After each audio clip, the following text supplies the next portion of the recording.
Hello everyone, welcome back to our channel. Today we will learn about the powers of Indian President. Bharat के राष्ट्रपति के क्या अधिकार होते हैं उनके बारे में हम आज की वीडियो में जानेंगे. So let's start. Number 1, executive powers. सबसे पहले देखते हैं एग्जीक्यूटिव पावर्स क्या होती हैं. प्रेसिडेंट की एग्जीक्यूटिव पावर्स क्या हैं. All executive actions of the government are taken in the name of the president. सरकार के जो भी काम होते हैं, जो एग्जीक्यूटिव एक्शंस हैं, मतलब गवर्नमेंट जो भी डील साइन करती है, जो एग्रीमेंट साइन करती है, जो सारे कदम उठाती है, जो सारे कार्य सरकार करती है, वो सब प्रेसिडेंट के नाम पर किए जाते हैं. जो एग्जीक्यूटिव एक्शंस लेती है गवर्नमेंट, वो सब प्रेसिडेंट के नाम पर ही लिए जाते हैं.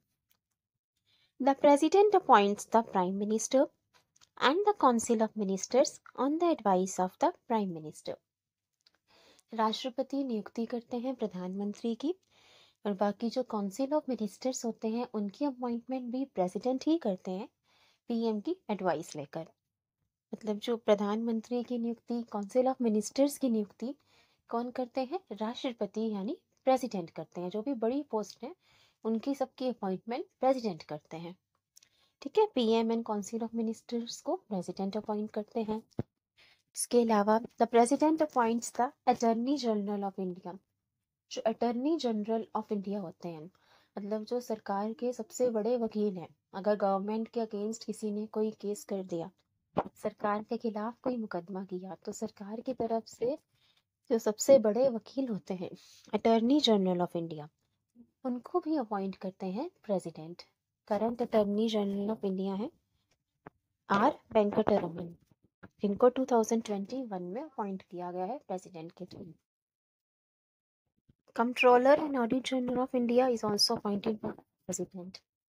Comptroller and Audit General of India जो गवर्नमेंट के अकाउंट्स का ऑडिट करता है, उनको भी प्रेसिडेंट अपॉइंट करते हैं. The chairman and members of the Union Public Service Commission and Finance Commission are appointed by the President. UPSC के चेयरमैन और मेंबर्स में आईएएस ऑफिसर्स होते हैं, आईपीएस ऑफिसर्स होते हैं. उन सब की अपॉइंटमेंट जो है, उनका शपथ ग्रहण प्रेसिडेंट करते हैं. फाइनेंस कमीशन के भी जो मेंबर्स हैं, चेयरमैन हैं, उनकी अपॉइंटमेंट भी प्रेसिडेंट के थ्रू होती है. So chairman and members of UPSC, finance commission are appointed by the president. Current chairperson है यूपीएससी की प्रीति सूदन जी, जिनकी अपॉइंटमेंट प्रेसिडेंट के थ्रू की गई थी. The governor of a state is appointed by the president. जो राज्य के राज्यपाल होते हैं, गवर्नर होते हैं, उनकी अपॉइंटमेंट भी प्रेसिडेंट कराते हैं. तो जो बड़े बड़े पोस्ट हैं, जैसे prime minister, council of ministers, UPSC की चेयरमैन, फाइनेंस कमीशन की chairman, members, governor of state, इन सबकी जो अपॉइंटमेंट है वो प्रेसिडेंट कराते हैं. और जो भी एग्जीक्यूटिव एक्शंस है गवर्नमेंट के, जो सरकार काम करती है, वो प्रेसिडेंट के नाम पे करती है. President is the first citizen of India. Bharat के पहले नागरिक होते हैं प्रेसिडेंट. तो जो कार्य होते हैं वो इनके नाम पे किए जाते हैं. एग्जीक्यूटिव एक्शंस और जो बड़ी पोस्ट की अपॉइंटमेंट भी प्रेसिडेंट ही करते हैं.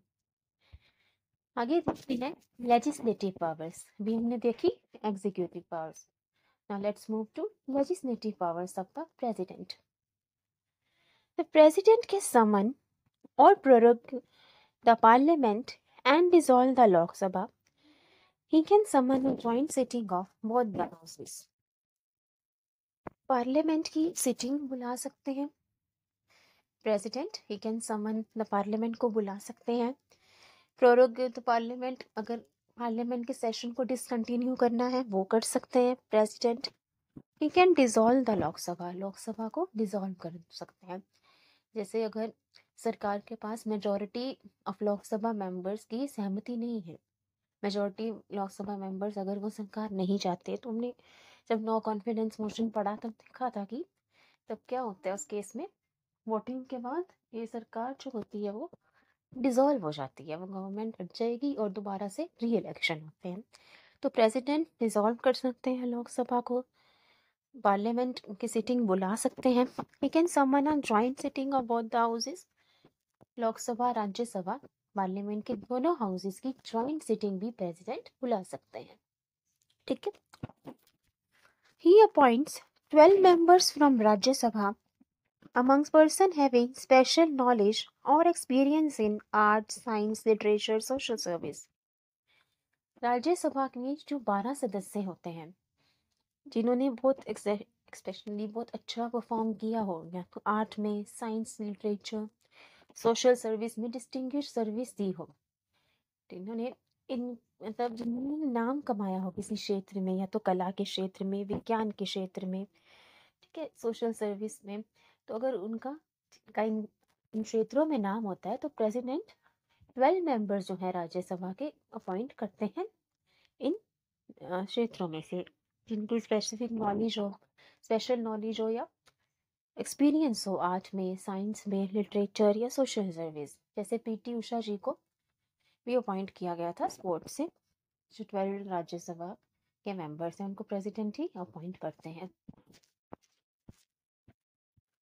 When a bill is sent to the president, अब लेजिस्लेटिव पावर में पॉइंट भी आता है जब कोई बिल प्रेसिडेंट के पास जाता है after it is pass by the parliament. Parliament से कोई भी बिल पास होने के बाद प्रेसिडेंट के पास जाता है। अगर प्रेसिडेंट ने उसे पास कर दिया, उस बिल को मंजूरी दे दी, तो वो एक्ट बन जाएगा। ठीक है, वो एक्ट कानून बन जाएगा।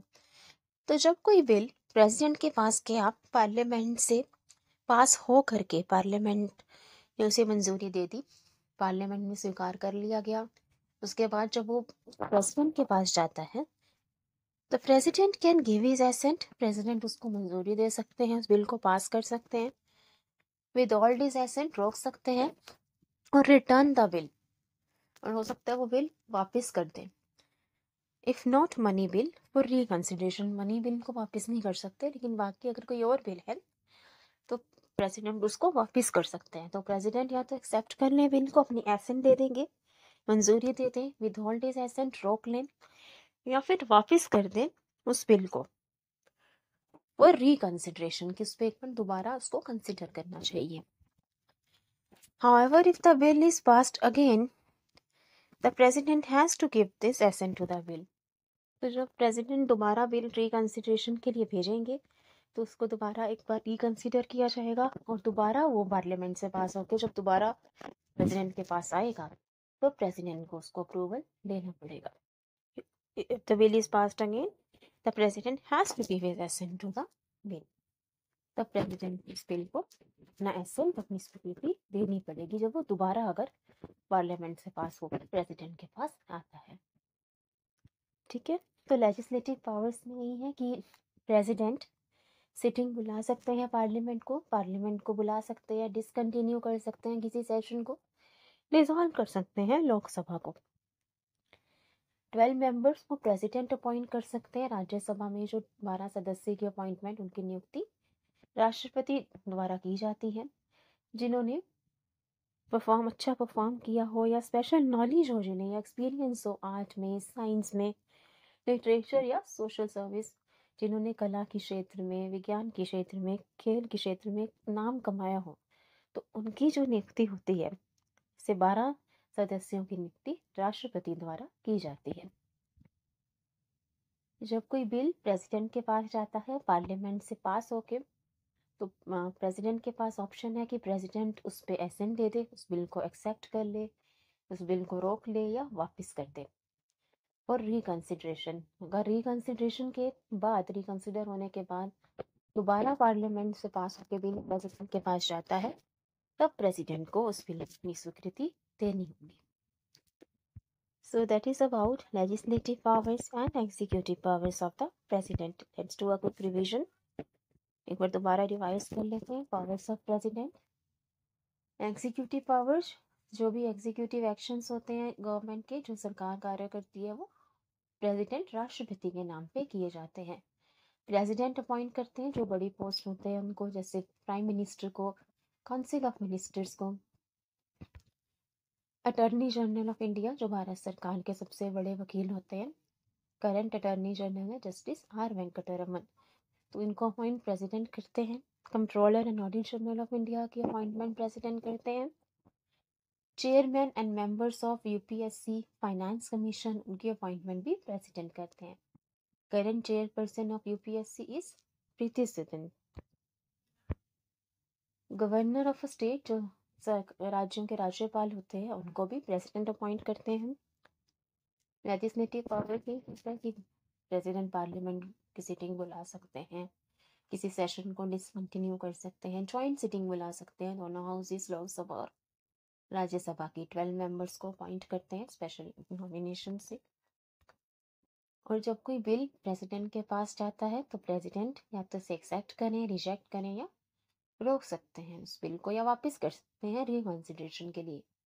लेकिन पार्लियामेंट से दोबारा पास होकर जब वो बिल प्रेसिडेंट के पास जाएगा तो प्रेसिडेंट को उस पर अपनी एसेंट देना होगा, उसे स्वीकार करना होगा। So I hope you like it and understood about the executive and legislative powers of the Indian president.